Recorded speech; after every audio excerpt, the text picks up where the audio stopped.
ॐ या श्री स्वयं सुकृतिनां भुवनेश्वरलक्ष्मी पापात्मनां कृतिधियां हृदयेषु बुद्धि श्रद्धा सतां कुल्यन प्रभवस्य लज्जा तां त्वां नता स्म परिपालय देवी विश्वं देवी प्रपन्यार्थ हरि प्रसीद प्रसीद माता जगतोऽखिलस्य प्रसीद विश्वेश्वरी पाहि विश्वं त्वमीश्वरी देवी चराचरस्य या देवी सर्वभूतेषु मातृरूपेण संस्थिता नमस्तस्यै नमस्तस्यै नमस्तस्यै नमो नमः।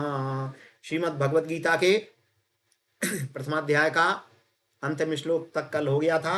अब अंतिम श्लोक के बाद पुष्पिका आती है। पुष्पिका महाभारत के छठे भीष्म पर्व के 25वें अध्याय से 42वें अध्याय तक भगवद गीता के 18 अध्याय हैं। उन महाभारत के अध्यायों में पुष्पिका नहीं थी। पुष्पिका 8वीं शताब्दी में लिखी गई। भगवद गीता का रचना काल ईसा से लगभग 1000 वर्ष पूर्व का माना जाता है। उसके बाद पुष्पिका बहुत बाद में लिखी गई। तो इस पुष्पिका में सबसे पहले आया ओम तत्सदिति। ये कहाँ से लिया गया? गीता के 17वें अध्याय के 23वें श्लोक से लिया गया। ओम तत्सदिति निर्देशो ब्रह्मणस्त्रिविधा स्मृता ब्राह्मणस्तेन वेदाश्च यज्ञाश्च विहिता पुरा।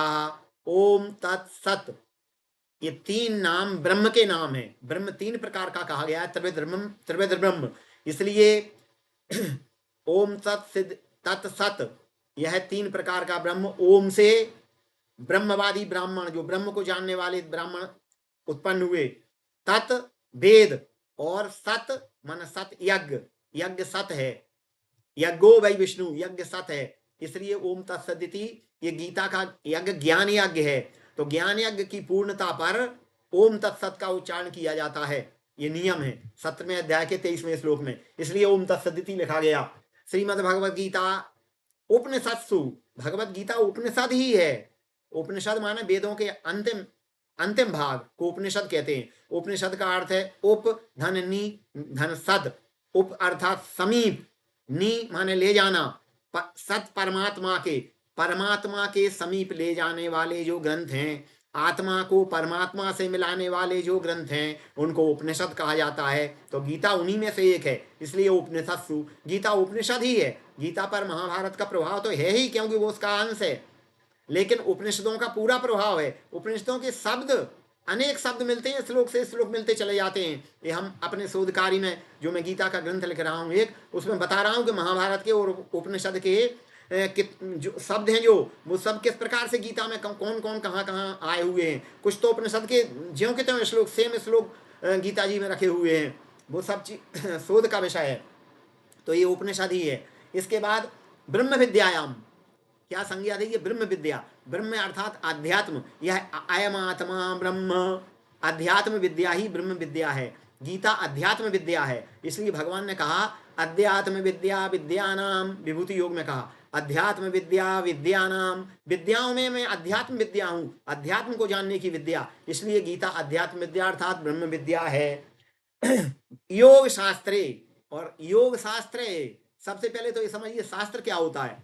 शास्त्र सात्रा, मुख्य रूप से शासना त्राणा चैति शास्त्रम, जो हमारे ऊपर शासन करता है और हमारी रक्षा करता है, उसको शास्त्र कहते हैं। ये शास्त्र शब्द की का व्युत्पत्ति परक अर्थ है। तो शासनात् माने हमारे ऊपर शासन करता है, मनुष्यों के ऊपर शासन करके, और हमको बुरे मार्ग से बचाकर सदमार्ग की ओर ले जाता है, भगवान की ओर उन्मुख करता है। भगवदोन्मुख करने के कारण शास्त्रों को शास्त्र कहा है। अब ये कौन सा शास्त्र है? योग शास्त्र। योग शास्त्र, योग शब्द की व्युत्पत्ति परक अर्थ है युजुर योग, युज धातु से बना है योग शब्द।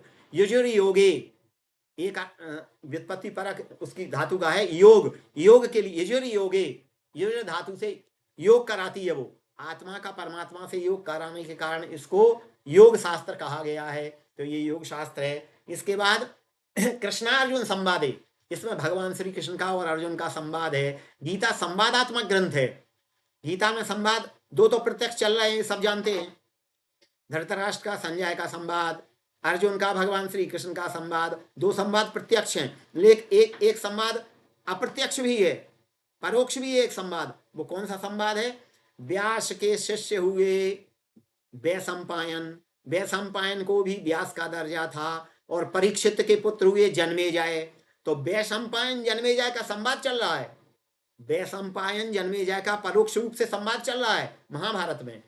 तो वैशंपायन जी जो व्यास के तुल्य व्यास ही हैं, वो व्यास बन करके वो जन्मेजय को, परीक्षित जन्मेजय को ये उपदेश, पूरी कथा सुना है महाभारत की। इस तरह से ये हुआ। फिर धृतराष्ट्र ने ये पूछा, फिर संजय ने ये कहा, फिर जैसे सुटी सुंदर संवाद बर बिरचेउ बुद्धि विचार ते यही पावन सुबह सर घाट मनोहर चार। जैसे मानस में 4 घाट हैं, ऐसे ही इसमें 3 घाट हैं, 2 घाट प्रत्यक्ष और 1 घाट परोक्ष। इस प्रकार 3 संवाद हैं। तो ये गीता संवादात्मक ग्रंथ है। और गीता ऐसा ग्रंथ है जिसको यूनेस्को ने, United Nations Educational and Cultural Organization ने, संयुक्त राष्ट्र शैक्षणिक एवं सांस्कृतिक संगठन ने इसको विश्व की धरोहर माना है। और इलाहाबाद उच्च न्यायालय ने इसको ऐसा दर्जा दिया है कि गीता पर हाथ रखकर जो भी कहेगा वो हम सत्य मान लेंगे। कोर्ट से मान्यता है। ये गीता साधारण ग्रंथ नहीं है, राष्ट्र ग्रंथ क्या है, इसको विश्व ग्रंथ का दर्जा मिल चुका है। विश्व में लगभग 207 देश हैं। 207 देशों में 195 देश यूनेस्को के मेंबर हैं, उसके सदस्य हैं। और उनमें से 192 ने एक मत से प्रतिनिधियों ने, सांस्कृतिक प्रतिनिधियों ने कहा है कि गीता विश्व की धरोहर है।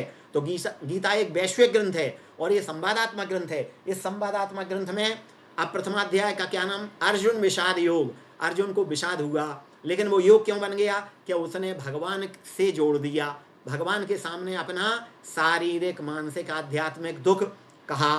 तो जितना शारीरिक मानसिक आध्यात्मिक दुख था वो भगवान से संस्पर्श करके, भगवान तो विषाद से धीरे धीरे वो अवसाद की ओर अग्रसर हुआ।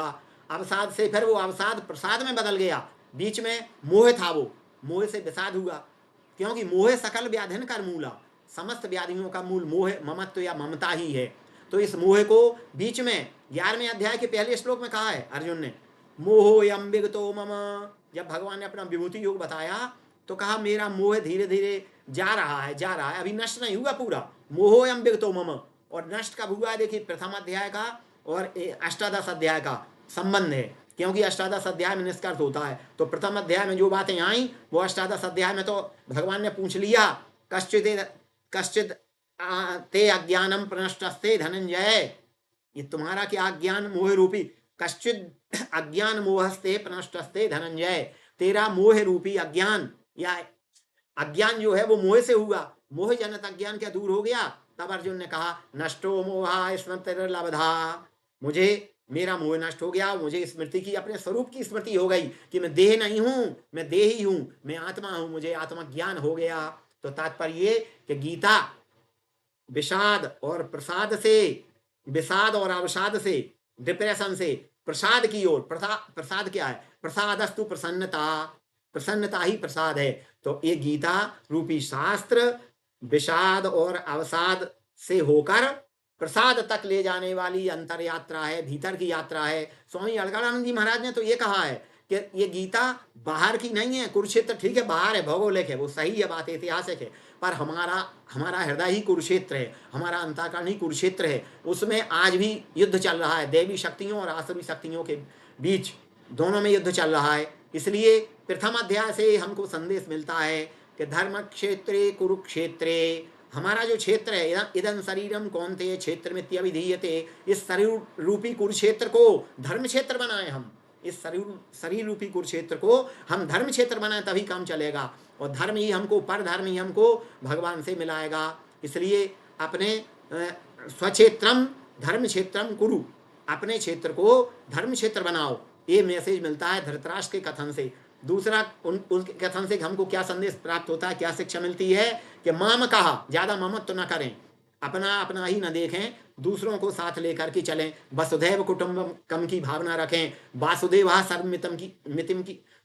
सर्वमिति की भावना रखें कि भगवान सब जगह हैं, सीय राममय सब जग जानी, करहूं प्रणाम जोर जोग पानी। तो धृतराष्ट्र को केवल अपना दुर्योधन, मेरे स्वपुत्र वो ही दिख रहा था। तो इस मम शब्द को हटाकर न मम तक ले जाएं तो अमृत तत्व की प्राप्ति होगी। ये धृतराष्ट्र के कथन से संदेश मिलता है। अब अर्जुन पर आते हैं।